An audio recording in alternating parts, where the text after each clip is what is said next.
what's next? I'm just along for the ride today. Yeah. That's cool. Don't do that. I need your help.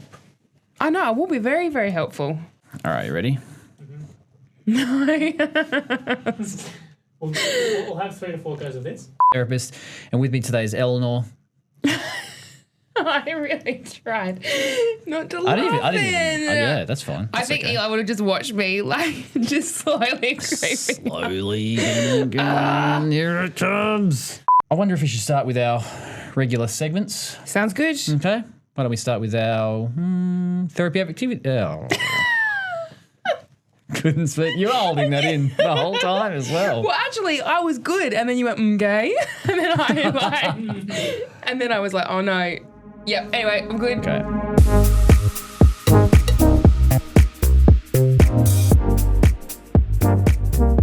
Hello and welcome to the Integration Station. I'm your host, Michael, a child and adolescent occupational therapist, and with me today is Eleanor. I'm also a child and adolescent occupational therapist. How are you, Eleanor? I'm good. How are you, Michael? I'm well. Looking forward to some questions and topics today and see what we can discuss. Yeah, I've had some good things come through. Mm-hmm. I know you brought some things to the table. I did, yes.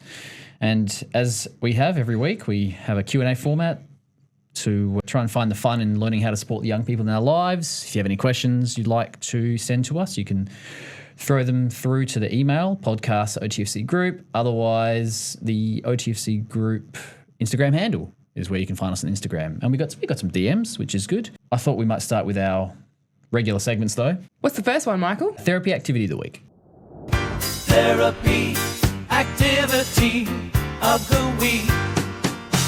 So, therapy activity of the week. Actually, I think we left a bit more of the guitar solo there this time Who's as well. responsible for the guitar solo? I don't know, whoever Mr. AI is. AI guitarist. Unknown name. He's probably one of the yacht rock specialists. Yeah, probably. Anyway, so my activity this week was something I was doing last Friday. Sort of similar age, like 12 to 15-ish, 13, 15, sorry. And there's a game that we play at OTFC, which I actually learnt from primary school, which is called butt ball.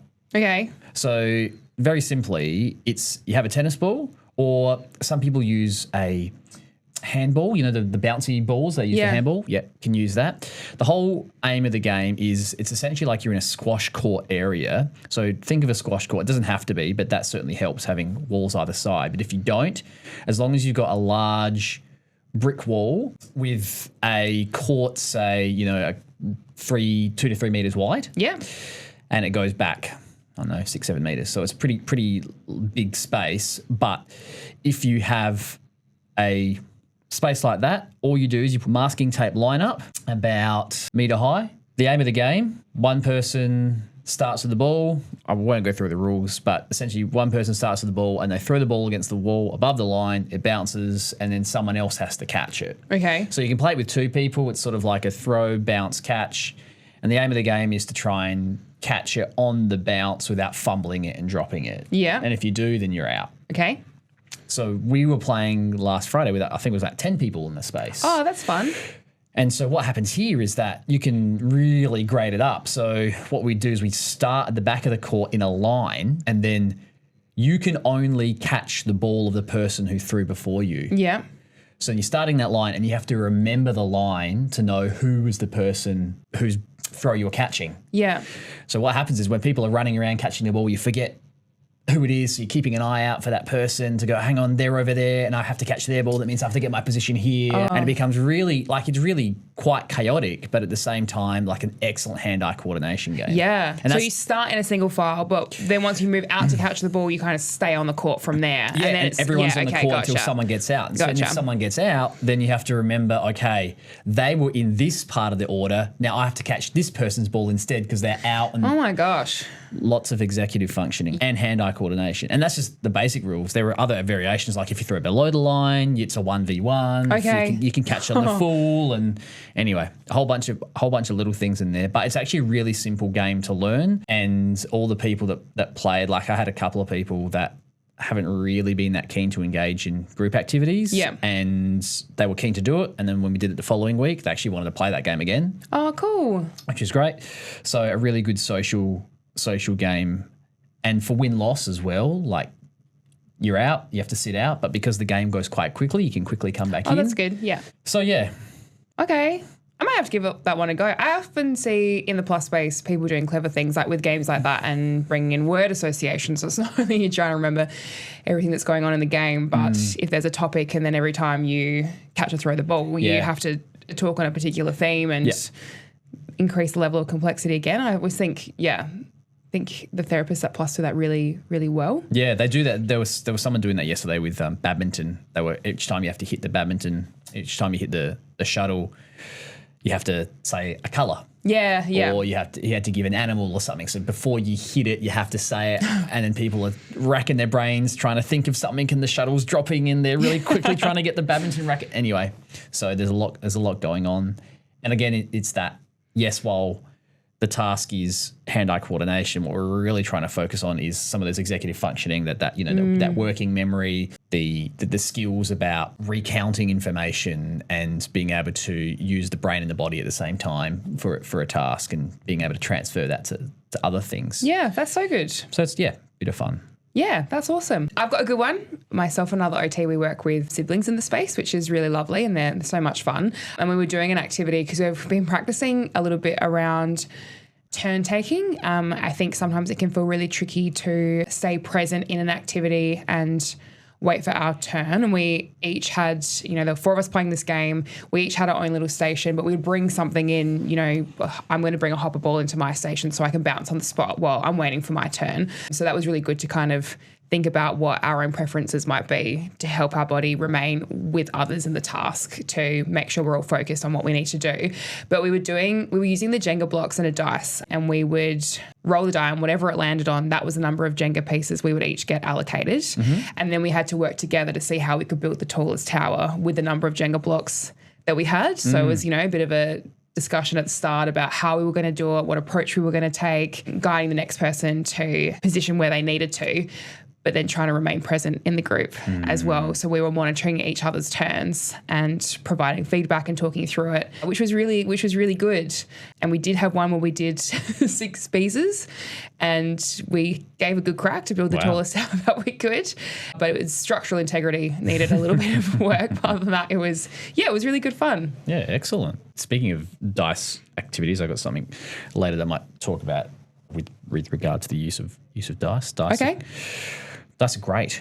Very, very good fun. The level of unpredictability and chance that comes from having a dice, you can use it in so many different contexts. Yeah. And I feel like so many of my friends even though it's unpredictable, it's an expected unpredictability. So it can kind of make sense that even though there's an element of chance in there. It's a known quantity. Yeah, exactly. You know a dice, there's only so many numbers on there, and you're going to get one of them. Yeah. How good. Great. Next segment is regulation strat. Regulation, the strategy of the week. You got one? I got one. Oh, all right. Oh. Go. I was doing cannon kicks in a session yesterday, and they are so good. So it just came about, my little friend who I was working with was lying on the floor, and I just had watched him across the session. He jumping around and crashing a lot. There are times that he looked for gym balls around the room and was sort of kicking them. So I'm like, okay, so his body's looking like it's seeking something out there. And we'd built a bit of an obstacle course, and he was laying on the floor and kicking against the obstacle course. And then I kind of said to him, like, I wonder if I throw this gym ball towards you, do you think you'd be able to kick it back? And he loved it. I think we did it for about 20 minutes. Wow. And I kept offering opportunities to move away, do something else, just wanted to check in, make sure that was still feeling good. And just everything he was showing me was, no, I really want to keep going. And we added in some extra, I guess tried to add some grading within that. We added a tire that he had to try and kick it into. But I actually tried to, supporting a low demand approach with him, which works really well. I would make it, I wonder how many times I can catch it. So it really wasn't about him at all. And I set it the task for myself to see what my record could be. And I think just the feedback that he was getting from that worked really well. And so that's definitely then been something that's like, well, why don't we try this at home and see if we can put that at different points in the day, help bring our body into the just right zone. And I think it worked really well for him. It's a good therapy activity too. He's working on a lot of bilateral coordination to use both legs together and core control. But I think, the input can be really regulating, and that certainly was what we were aiming for here. And did you suggest that just based on the fact he was kicking out at stuff? Yeah, and I guess that proprioceptive input he was seeking at other points. And I thought, having seen him kick out towards other things in the session, I was like, I wonder if I could direct that to something a little bit more purposeful. And he responded really well. Yeah, I guess you always talk about, behaviour as an indication of something that's going on, an unmet need, and that's what he needed. Yeah. Cool. Mine was actually a type of tea that I enjoy that not everyone likes, and the smell is a bit funny, but it made me reflect on some people that enjoy different drinks or teas or different sensory components of something like a warm drink that helps regulate them or brings them back to a grounded space. I know we talk about, when you just want to have 5 minutes to yourself, make a cup of tea and take a deep breath, and tea's really good to slow you down because it's warm and you can't scull it. Yeah. So you really have to sit and enjoy it. And the tea that I like is there's a tea called Lapsang Souchong. Okay. I don't know if you've heard of that before. I have heard of it, actually. You have? I have. And what do you think of it? I actually enjoy most teas. Okay.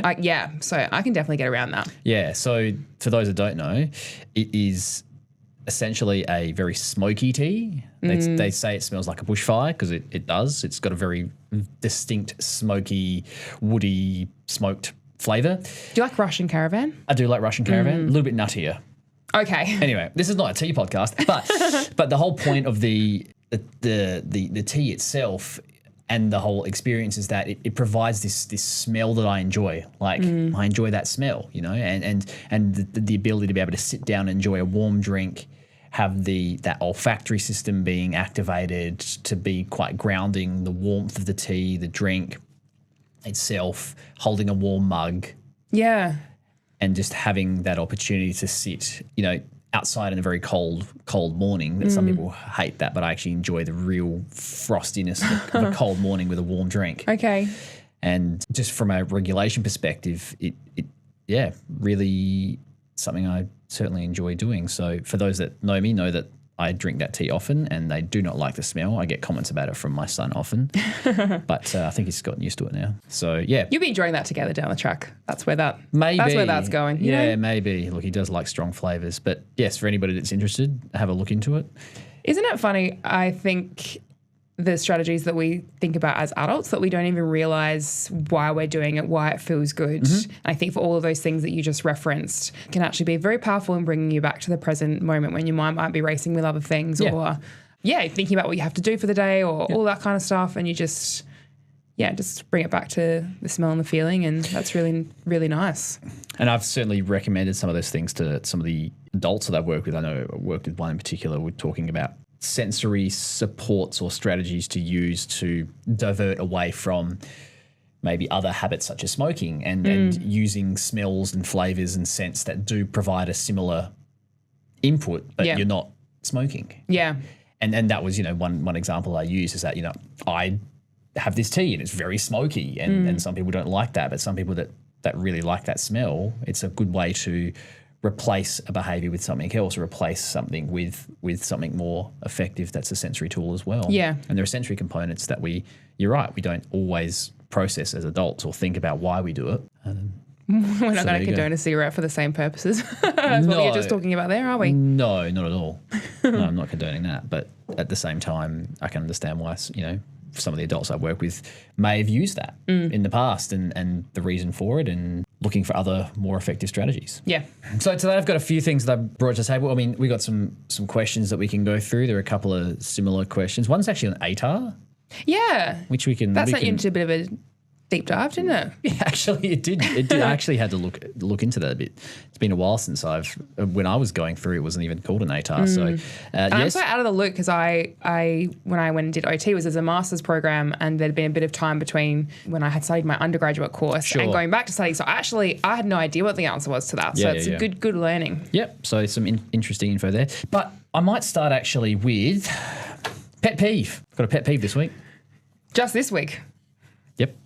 One specifically you wanted to talk about? Well, I say that in jest, pet peeve, but I think it's I don't know how you define it, but I think sometimes it's people undervaluing the importance of this aspect. So I think it's pretty consistent with more of the emerging OTs or those in the first few years that, and in our space in particular, talk about building rapport, and they tell a parent, we started the first session and, just getting to know them is building rapport. And it's almost like a throwaway line, it's a warm up and we're just building some rapport. And to me, I get the sentiment, but at the same time, I think when I hear that, and I've given feedback to some staff about this as well, when I hear that, I say, if a parent hears that that's just, in inverted commas, what we're doing, then they'll think that that's not an important part of therapy. Now, remember, a lot of these parents might be new to therapy, and being new to therapy means that potentially they're going to take on a lot of the information that's being delivered by the OT as gospel. Yeah. And if they're saying, we're just doing this or it's devaluing what it is, I don't know. Well, how do you deliver That's so fair. I actually am just reflecting now. I think normally in an initial session, I don't think I lead with, I'm just building rapport. I think that initial session, because for me, rapport is a relationship that's built over time and that you continue to build upon and strengthen, and that's what comes through in therapy. So actually how I would introduce the initial session is we're going to try a few different things and just get to know each other a little bit. That's kind of more how I would frame it, because that's just where the relationship starts, but there's so much further to go from there. Yeah, I'd never really reflected on that in the past, and maybe it's something that behind the scenes we're talking about, it's really important, those initial stages to build rapport. But I suppose if I am encouraging people to do that, that's me saying slow down for a minute, just actually take the time to connect with that young person. And maybe that's something that I can be labeling a little bit more, to say that without that initial foundation, how are you going to build and push in things outside their comfort zone, because they don't have the trust and that understanding of you and what you're asking them to do. So I think you're right. It's a term that can be maybe seems like it's all encompassing, but it's actually very vague. What do you think? What are your thoughts around that? When it mentioned, again, another thing that sort of took me in a little bit of a deep dive, because I was reflecting on, we as OTs spend a lot of time, particularly in our space, working on sensory motor skills, and we use that in our therapy. But when I think of allied health professions and developing relationships and building rapport, it's over a period of time. Absolutely. And I think of something like a psychologist, and the majority of their work is developing relationships or building rapport. Yeah. All right. So they spend a lot of time doing that. And I don't think they would say we're just building rapport at the start, or we're just doing this. It's leading with that at the front. And this is where I come back to, I'm leading with we are getting to know each other and we're trying some things, but the rapport comes from, the rapport is fundamental. Yeah. So to rephrase that, to go, rather than, we're just building rapport, to go, we are building rapport, because without that rapport, I'm not going to be able to have the effect on this person. I'm not going to be able to develop a sense of trust. And it got me back to thinking about what are some of what are the foundational elements of that in therapy and also in research. And there were some really interesting articles that did discuss and I've got a whole bunch here, but did discuss the importance of rapport in therapy itself. There was one here by Norcross in 2011, and the importance of relationships, and this is for psychotherapy, but the importance of that, and what came of that was that alliance accounts for about 22% of treatment outcome variance. So what that essentially means is that the effect of developing a strong relationship and rapport can be comparable or greater to the actual specific therapy technique used. Okay. So you could be using a specific type of therapeutic technique. It could be for us like sensory integration. Yep. You could be, using cognitive behavioral therapy for psychologists or even as an OT. But if you haven't got that alliance, then one, you can't actually start developing those things and have a sense of trust. But also that alliance can be just as effective or as comparably as effective as the actual technique being used. Yeah, that's really interesting. And I can completely appreciate from what you're saying then with the weight that carries, and adding it to a phrasing of, we're just building rapport, when that's actually the impact that can have. That's just not doing it the justice that it deserves, does it? And I think not highlighting the importance of a long-term commitment within that. And it's often, there were other studies that mentioned about generally that rapport is often one of the strongest predictors of positive therapy outcomes. And why is the reason for that? You know, why would rapport be so important? And I think it comes back to trust. Yeah. Like, you think of anything, like, would you trust a random person giving you facts or information over a friend who you've known for a long period of time? Absolutely. Who is giving you some advice? Yeah. You know, those relationships are so key. And this is not like new information per se, but I think for a lot of families coming in, they're looking for support and they're looking for, how can I find a therapeutic approach that's going to work for my young person? And so for, you know, this is for any new graduate, any experienced therapist, is to really value how important those foundational elements of rapport and relationship building are, because they can, you know, they can help build a strong foundation for therapeutic outcomes moving forward. And for me, the other thing I think of is that sometimes there's not always the right fit. Like a therapist-client fit is not always quite right, and that's okay as well. I don't think everybody works with everybody, and it's okay to, if you feel that, to go, maybe it's not quite the right fit, because absolutely, I think it's okay for maybe this person to work with someone else in this case, because I can see they get on well, and I can see that can then develop a strong relationship, and that trust and rapport can be built from there. Yeah, definitely. But I think even almost normalizing, even though it's never an easy thing to hear, is it, that, you know, maybe that relationship hasn't been able to deepen in the way that you had hoped, but also it's like that expectation in spaces outside of therapy that you're not expected to get on with every single person that you meet. It's just not how the world works. But understanding that also comes into play with therapy as well, and that alliance is such an important part. I think the other thing I wanted to pass on as like sort of a takeaway from this is that as OTs, and we've talked about it before, is this person environment occupational model. And the reason I talk about this a lot is that we have to really understand that we have an environment that is conducive to working in a particular way. We have occupations or tasks or things we want the person to, you know, build their skills on and need support. But the person, that P as part of the model, that person is so important. That's where the therapist as well needs to work hard to build that relationship with that young person, to ensure that they feel as though that the PEO works together quite nicely. Yeah. And, you know, that comes from that sense of that trust and again, prioritizing that and those that do. I think it's not just a nice thing to have. No. It's fundamental to effective therapy outcomes.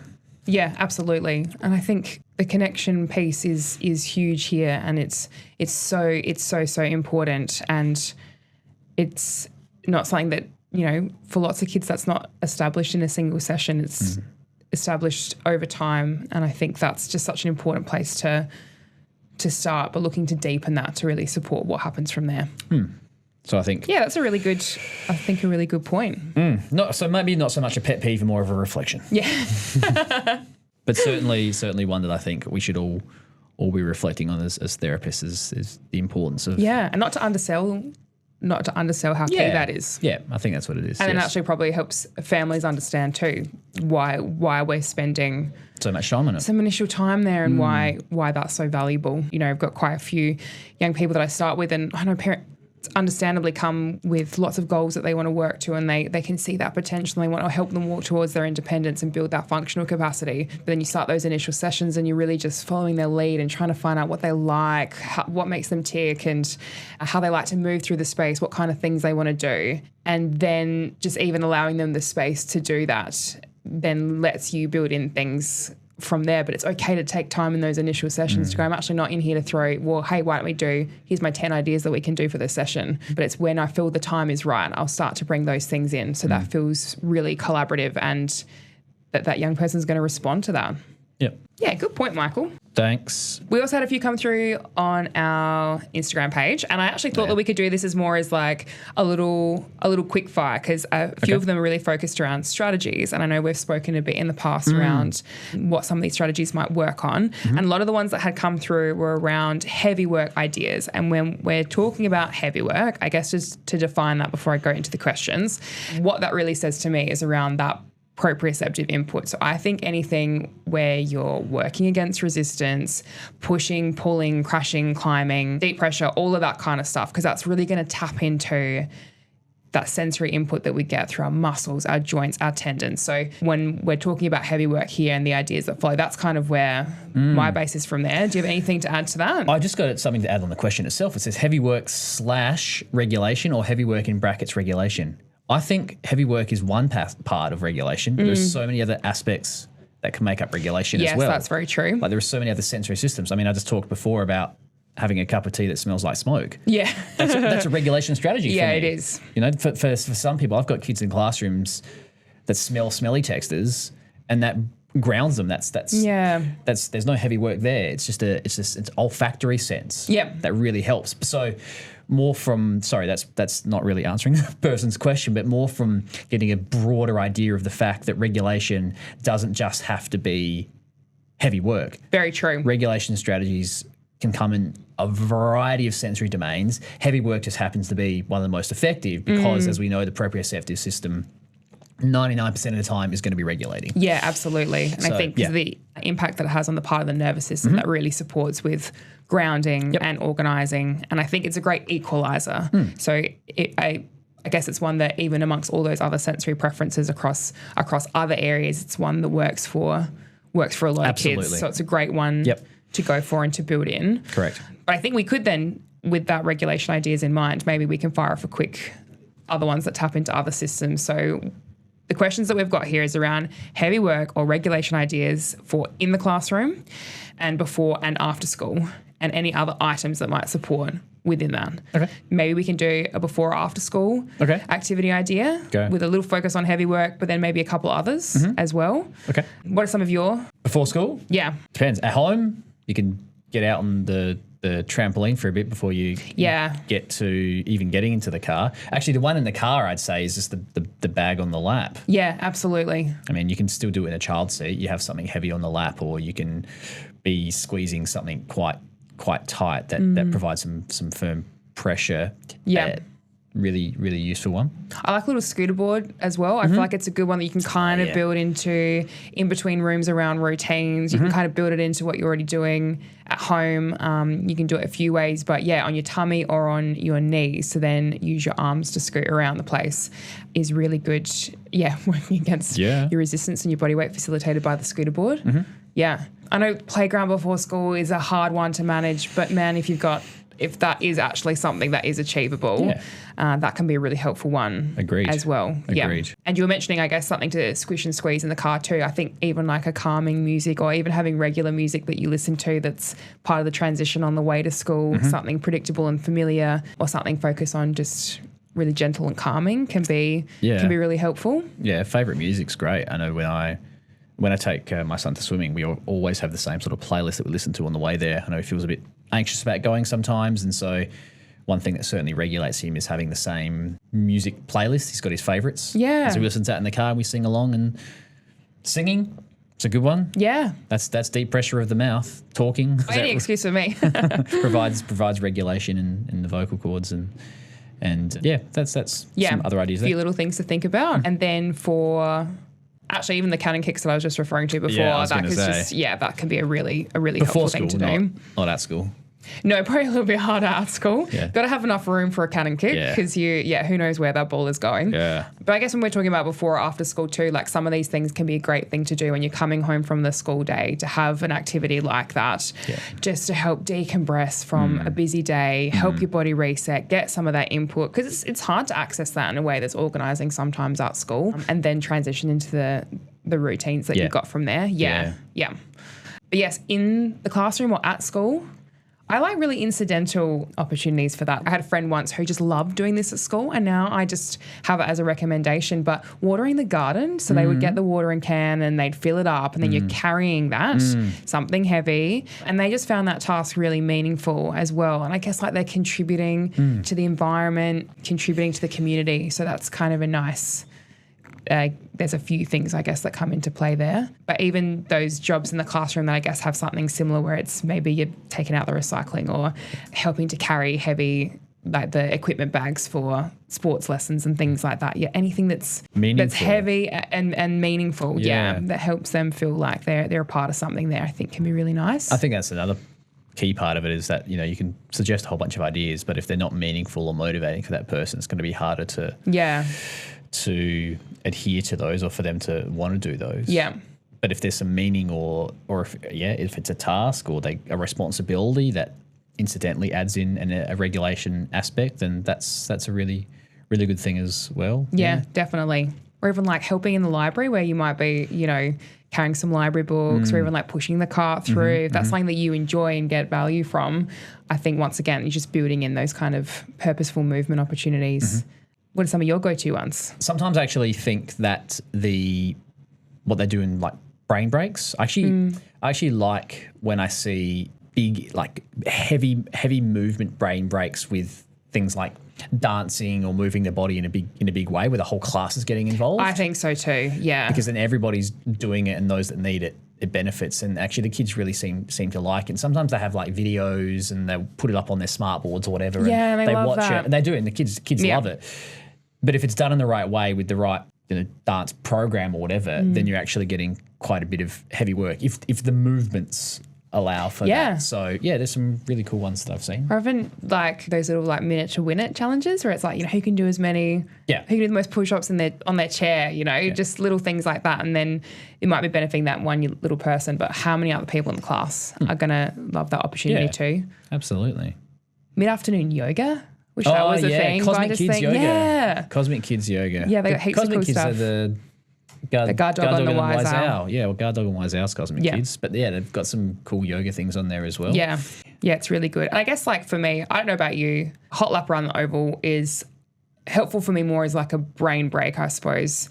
Just a chance to reset, move a little bit, come back. But I guess some of the things that we're suggesting is really tapping into a few different sensory systems, but then also the meaningful aspect too. So hopefully the impact that has is strengthened a little bit there. Yeah. I liked I do like the smelly texts in the classroom. I think things like that are really clever. I think any subtle, easy. Any way to, essential oil bottles, like any way to tap into a variety of sensory systems. I mean, people talk a lot about, the question here was about heavy work, but I always refer to heavy work as one aspect, but yes, try and find a range of sensory approaches or sensory tools to support a person's sensory needs. And we talked about sensory diets in the past. I'm probably more of an advocate of a sensory toolkit. If you can have different ones for each person, that's great. Or if there are some different options within the classroom that each person can definitely access, that's really cool too. But people talk about fidgets, and fidgets can have their place, but that's one system. Yeah, so the tactile system gets the tactile system gets activated that way. But there are plenty of other systems that can also be as supportive and I mean. And I think fidget's a good example of something that it's like, yes, we hear a lot around that and some people get great benefit from that, but just because they need something to regulate doesn't mean that a fidget's going to be the fix for that. So it's about understanding that person's individual needs. So I guess the idea here is there's a few things to start building out that toolbox, but if that's not what quite works, then what are some additional things that they enjoy? Hopefully that's at least given some themes and things to think about, but actually finding what's going to work for that little person is going to be what's going to be most effective. Yeah, cool. One more question. What ATAR score do I need to become an OT? I actually didn't know the answer to this straight off the bat. So when I looked into this, I guess, so for those that don't know, who aren't from Australia, ATAR is essentially the score that's required to enter a tertiary education or university degree to study OT. So when you finish year 12 or your final year of school study, you get a score based on the subjects you've done, and that contributes to what's called the ATAR, or the Australian Tertiary Admissions Rank. Yep. So in where we are in South Australia, it used to be called the TER or whatever that acronym. And the SAY certificate as well. Yep. So anyway, that's changed to make it Australia-wide. So we've got ATAR. So what do you need to become an OT? What score do you need? I think it actually depends on each university and each state. So it looks slightly different. And essentially what this is referring to is like the cutoff point for that degree that would be required to then be able to access that at a university level. Yeah. And to be eligible. There are some, I think, that if you get a high enough score, for example, that's like an automatic admission. But there are other situations where if you get a particular score, then there are some other provisions or special permissions that can boost your score, or even if you don't, you may still be able to apply, but there might be some things in the background going on to see if that can go through. But for this question here, for South Australia, I had a look, and for Uni of SA, it was 89, I believe, and for Flinders, it was about the same. And I think Adelaide Uni was a little bit lower, about 85. Sure. So high 80s. And the scale is from 0 to 99.95. So a high 80s score is pretty high. Yeah. It's close to that 99.95. But I remember when I was going back doing OT, it was, I think, 98 or something. It was very, very high score. I think it just shows that it can change change between years and can shift a fair bit. But it sounds like the information's very accessible depending on the university that you might be interested in exploring to have a look. And there's other courses that you're considering. You can see what that looks like across the board and help with your choices. Because I guess probably this question has come through because it's that time of year. Yeah, and I think I guess it changes, but looking at the ATAR score back when I remember when I was going through, it was in the sort of the high 90s and yeah, it's obviously changed a bit over time. Yeah. There are no prerequisites. I know that much. Cool. So for things like, engineering and stuff, like you have to have done science, you have to have done maths. For OT, there are no prerequisites. So you could have done drama. Yeah. And did you do drama? I did drama. Yeah, you did. I knew it. But yeah, drama and music and amongst other things. So good. I didn't get in to OT first time.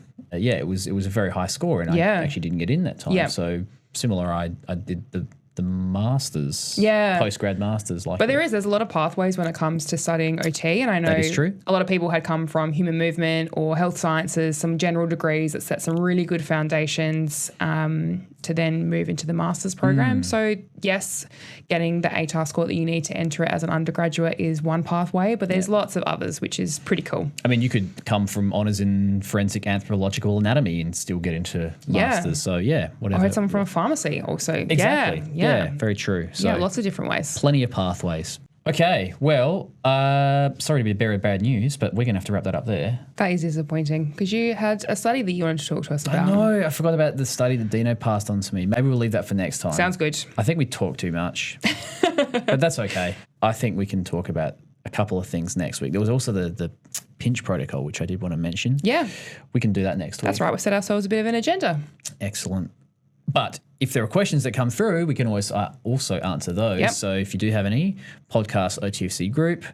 Otherwise, that's the email. Otherwise, OTFC group, our Instagram handle. Send them through and we will answer them. If we don't get to them next week, then we'll keep them for the week after. We'll get to them at some stage. We will. All right? We will. One last shout out to Mr. Fletch. Haven't done a shout out for a little while to him. I think it's probably timely. Hopefully he's listening and maybe it's... Finding the fun in learning. Finding the fun in learning or regulating putting into sleep. PD in his pocket. I hope so. Otherwise... Thanks, Michael. Thank you, Eleanor. See you next time. See you then. Bye.